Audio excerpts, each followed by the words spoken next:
Finally मैं live आ चुका हूँ और आपके सामने कक्षा 11वीं रसायन शास्त्र अर्थात केमिस्ट्री के सेट नंबर सेकंड के उन सभी क्वेश्चंस को कवर कर लेंगे जो कि हमारे एग्जाम में देखने को मिलेगा। देख यार, कल तेरा एग्जाम है और एग्जाम में तुम्हें टॉप करना है। इसके लिए मैं आपके त्रैमासिक परीक्षा के सिलेबस और ब्लूप्रिंट के अकॉर्डिंग पेपर लेकर के आ चुका हूँ। बस तुम्हें करना क्या है, सेट नंबर फर्स्ट का तुमने वीडियो बहुत अच्छे से देखा होगा, मुझे पता है, और मैं तुम पे भरोसा भी करता हूँ कि तुमने देख लिया होगा। और अब बारी है सेट नंबर 2 की। अगर तुमने इसे भी उड़ा दिया ना, तो फिर समझो तुम्हारे मजे होने वाले हैं और बूस्टेड हो जाएगा। तो उसके क्वेश्चन को एक बार तुम देख लेना बस, बाकी तुम्हारे बल्ले बल्ले होने वाले हैं। तो चलो बिना टाइम वेस्ट किए फटाफट हम केमिस्ट्री को शुरू करते हैं और जड़ से उखाड़ फेंकते हैं। एक से लेकर के शुरू करेंगे, 20 तक चलेंगे और ऐसे ही खत्म हो जाएगा, तुम्हें पता नहीं चलेगा। वीडियो मिनट तक बने रहना, मेरे से प्रॉमिस करो कि 2 मिनट तक बने रहोगे ना, बने रहना वीडियो मिनट तक, तभी जाकर के फायदा मिलेगा। देखिए यार, प्रश्न क्रमांक 1 कह रहा है सही विकल्प चुनकर लिखो। पहला नंबर कहता है कि जल का मोलर द्रव्यमान कितना होता है। तो यहां पर तुम्हें लिखना है ऑप्शन नंबर बी 18 इस करेक्ट आंसर। जल का मोलर द्रव्यमान 18 ग्राम प्रति मोल होता है, ध्यान रखना। नेक्स्ट हमारा कह रहा है प्रश्न क्रमांक 2 कि एथेन के 3 मोल में कार्बन के कितने मोल उपस्थित रहेंगे। तो 3 मोल है अगर एथेन का, तो कार्बन के 6 मोल उपस्थित होंगे। तीसरा नंबर कह रहा है कि सोडियम आयन मतलब सोडियम और धन आयन में इलेक्ट्रॉन की संख्या कितनी है। वैसे तो सोडियम का परमाणु क्रमांक होता है 11, लेकिन सोडियम धन आयन है मतलब एक और बढ़ गया। और देखो यार, जितने प्रोटॉन उतने इलेक्ट्रॉन होते हैं, तो इसमें एक प्रोटॉन बढ़ गया तो एक इलेक्ट्रॉन इसमें कम हो जाएगा, अर्थात बचेगा 10। नेक्स्ट कहता है क्लोरीन आयन में इलेक्ट्रॉनों की संख्या होगी तो 18। नेक्स्ट कहता है कि इलेक्ट्रॉन बंधुता सर्वाधिक किसकी होती है। तो यहां पर आपको लिखना है क्लोरीन की इलेक्ट्रॉन बंधुता सबसे अधिक होती है। निम्नलिखित में से किसमें सर्वाधिक सहसंयोजी गुण होता है। तो ये हो जाएगा आपका SiCl4, इसमें सहसंयोजी गुण सर्वाधिक है, मतलब ये बंध ज्यादा मजबूत बंध है। बस इतना तुम्हें लिखना है। आगे बढ़ते हैं, प्रश्न क्रमांक 2 कह रहा है कि खाली स्थान भरिए। आइए देखते हैं क्या कहता है। पहला नंबर कहता है कि कार्बन मोनोऑक्साइड में कार्बन की सहसंयोजकता है। तो यहां पर आपको लिखना है 3 है। नेक्स्ट कहता है कि सभी रासायनिक बंधों का स्थायित्व के माध्यम से आकर्षण बढ़ने से होता है। तो परमाणु, एक सेकंड, सभी रासायनिक बंधु का स्थायित्व डैश डैश के बढ़ने से होता है। ठीक है, यहां पर खाली स्थान होना चाहिए। यहां पर मेरा टाइपर जो था वो खाली स्थान डालना भूल गया, यहां पर होना चाहिए डैश डैश। ठीक है, तो यहां पर आपको लिखना है परमाणु। क्या लिखोगे, परमाणु। नेक्स्ट कहता है कि आवर्त तालिका में अधातु डैश डैश योर स्थित होता है। तो जो अधातु होता है वो दाईं ओर स्थित होता है, कहां पर, दाईं ओर। नेक्स्ट कह रहा है कि न्यूनतम गलनांक वाली धातु कौन सी है। तो ये न्यूनतम गलनांक वाली धातु है जिसका नाम पारा, तो यहां पर पारा लिखना है। पांचवा नंबर कह रहा है कि संकरण के पश्चात प्राप्त ऑर्बिटल की डैश डैश एवं डैश डैश समान होती है। तो संकरण के पश्चात प्राप्त ऑर्बिटल की ऊर्जा एवं क्या, ऊर्जा एवं आकृति समान होती है, तो आकृति यहां पर लिख देना है। नेक्स्ट कह रहा है छठवां नंबर की किसी तत्व का वह सूक्ष्मतम कण जो रासायनिक अभिक्रिया में भाग लेता है किंतु स्वतंत्र अवस्था में नहीं रह सकता, क्या कहलाता है। तो इसे कहते हैं परमाणु, एंड यहां पर आपको परमाणु लिख देना है। आगे बढ़ते हैं, तीसरा नंबर कह रहा है सत्य सत्य लिखो। पहला नंबर कह रहा है कि एवोगैड्रो नियम का उपयोग अणु की परमाणविकता ज्ञात करने में किया जाता है। तो यहां पर आपको सत्य कर देना है। नेक्स्ट कह रहा है कि जब सभी संख्यक पूर्णांक हो तो सार्थक अंकों की गणना का नियम प्रयुक्त नहीं होगा। तो यहां पर आपको गलत कर देना है। तीसरा नंबर कह रहा है कि कक्ष एवं कक्षक में कोई अंतर नहीं होता है। तो यहां पर आपको गलत कर देना है। चौथा नंबर कहता है कि नाभिक में न्यूट्रॉन एवं प्रोटॉन पाए जाते हैं। तो यहां पर आपको सही कर देना है। नेक्स्ट कहता है कि नाइट्रोजन अणु में बंधन क्रम का मान 3 होता है। तो ये आपको सही कर देना है। और BeCl2 अणु में sp2 संकरण पाया जाता है। तो यहां पर आपको गलत कर देना है। इस प्रकार से ये होता है कंप्लीट। आगे कहता है प्रश्न क्रमांक 4 सही जोड़ी बनाइए। पहला नंबर कहता है HCl। तो HCl एक द्रव है, पहला हो जाएगा। विद्युत ऋणात्मकता तो इसका सबसे कम होता है फ्लोरीन का, तो हो जाएगा दूसरा। नेक्स्ट कहता है न्यूलैंड ने क्या दिया था, अष्टक नियम दिया था, तो हो जाएगा तीसरा। हुंड ने क्या दिया था, बहुलता का नियम, तो हो जाएगा चौथा। नेक्स्ट कहता है KClO3, तो ये हो जाएगा आपका नेक्स्ट ये वाला, ये हो जाएगा पांचवा। इस प्रकार से तुम्हें मैच करना है। आगे बढ़ते हैं, प्रश्न क्रमांक 5 कह रहा है कि एक वाक्य में उत्तर दो। पहला नंबर कहता है कि 4 मोल CH4 का भार है, तो यहां पर उसका भार लिखना है, तो ये हो जाएगा आपका 64 ग्राम। नेक्स्ट कहता है समान परमाणु क्रमांक परंतु भिन्न द्रव्यमान अंक वाले परमाणु क्या कहलाते हैं, तो इसे कहते हैं समस्थानिक। तो यहां पर आपको लिखना है समस्थानिक।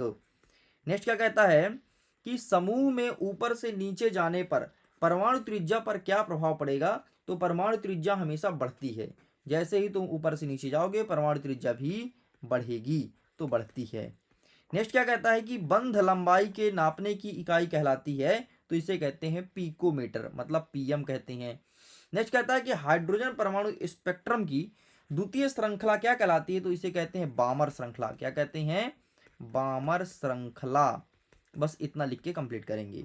ओके स्टूडेंट्स, तो यहां तक होता है कंप्लीट।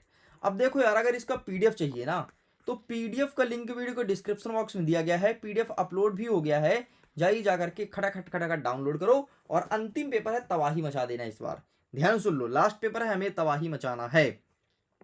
अब जो हम आगे के क्वेश्चंस को कवर करेंगे, तो फटाफट हम सोल्यूशन देखेंगे। सबसे पहले आप इसका स्क्रीनशॉट ले लो, ठीक है। नेक्स्ट फिर ये रहा प्रश्न क्रमांक 3 और 4 का, आप इसका स्क्रीनशॉट ले लो। एंड ये रहा 5वें नंबर का। और अब आगे जितने भी क्वेश्चन देखेंगे, तो यहां पर देखेंगे क्वेश्चन और यहां पर देखेंगे सोल्यूशन। फटाफट देखेंगे बिना टाइम वेस्ट किए और जल्दी से सब कुछ उड़ा देंगे। 6वां नंबर कहता है एसआई मात्रक से क्या अभिप्राय है, द्रव्यमान का एसआई मात्रक लिखो। अथवा कहता है कि पेय जल के नमूने में क्लोरोफॉर्म जो कैंसर जन्य है अत्यधिक संदूषित पाया जाता है, संदूषित का स्तर 15 ppm था। तो पहला और दूसरे का आंसर करना है। तो आइए दिखाते हैं, ये रहा, ठीक है। पहले एसआई मात्रक वाला देख लो, ठीक, take a screenshot and next. अथवा वाला देख लो आप, क्लोरोफॉर्म वाला, ये रहा एंड ये रहा, ठीक। नेक्स्ट देखते हैं, क्वेश्चन नंबर 7 कह रहा है इलेक्ट्रॉन बंधुता एवं विद्युत ऋणात्मकता में कोई दो अंतर स्पष्ट करना है। और अथवा में कह रहा है कि सीमांत अभिकर्मक क्या है, ठीक है। तो आइए देखते हैं प्रश्न क्रमांक 7 का। ये रहा आपके सामने इलेक्ट्रॉन बंधुता, ये रहा विद्युत ऋणात्मकता, इतना लिख के कंप्लीट करेंगे। एंड नेक्स्ट सीमांत अभिकर्मक, ये रहा है आपके सामने, इसका भी फोटो क्लिक कर लो। आगे बढ़ते हैं। नेक्स्ट कह रहा है कि किसी स्पीसीज में इलेक्ट्रॉन प्रोटॉन और न्यूट्रॉन की संख्या 18 16 16 है, इसमें उपर्युक्त संकेत परमाणु तथा आयनित अवस्था में है, लिखिए। और अथवा में कह रहा है कि मैग्नीशियम सोडियम ऑक्सीजन और नाइट्रोजन की लुई बिंदु संरचना बनाइए। तो ये रहा है आपके सामने, take a screenshot. And next ये रहा, इसका भी फोटो क्लिक कर लीजिए। एंड ये रहा नेक्स्ट, आप इसका भी फोटो क्लिक कर लीजिए। आगे बढ़ते हैं। नेक्स्ट क्वेश्चन कहता है कि हाइड्रोजन आबंध क्या है, और यहीं पर अथवा में कह रहा है कि क्रियात्मक समूह क्या है, उदाहरण दीजिए।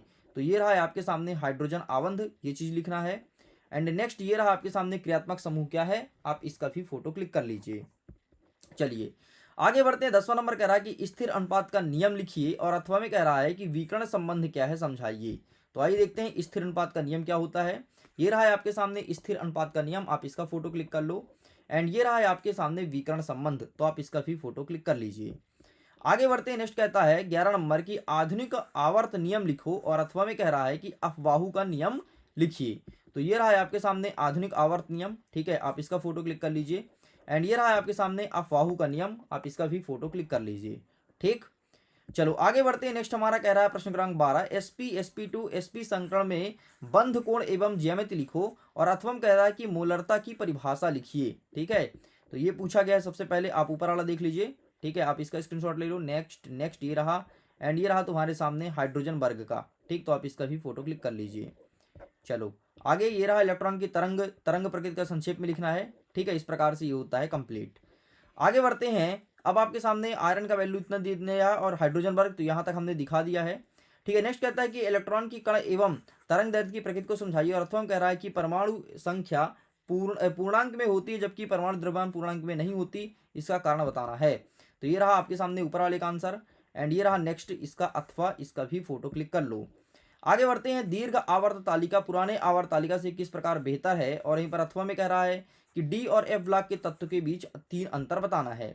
तो ये रहा है आपके सामने डी और एफ में, टेक अ स्क्रीनशॉट। एंड ये रहा है आपके सामने, आप इसका भी फोटो क्लिक कर लो। आगे बढ़ते हैं, ठीक है, यहाँ तक का कंप्लीट होता है। आगे कहता है कि अतिव्यापन क्या है तथा ये कितने प्रकार का होता है, केवल नाम लिखना है, केवल नाम लिखना है अतिव्यापन का, ठीक है। तो ये रहा। एंड ये अक्षीय अतिव्यापन, पार्श्व अतिव्यापन, ठीक, बस इतना तुम्हें लिखना था। नेक्स्ट हमारा कह रहा है कि बोर के परमाणु मॉडल की 4 अवस्थाओं का वर्णन करना है चित्र सहित, अथवा कह रहा है कि नाभिक स्नेही और इलेक्ट्रॉन स्नेही क्या है उदाहरण सहित समझाना है। तो ये रहा सबसे पहले रदरफोर्ड के परमाणु मॉडल कमियां, 1 सेकंड। ठीक, बोर के परमाणु मॉडल की 4 अवयव का नाम लिखो। ठीक है, ये आंसर मत लिखना, ये रदरफोर्ड वाला आ गया है। ठीक है, अच्छा नीचे वाला देख लो, इलेक्ट्रॉन स्नेही, आप इसे लिख करके चले आना, बस तुम्हारा काम हो जाएगा। एंड ये रहा नाभिक स्नेही। आगे बढ़ते हैं,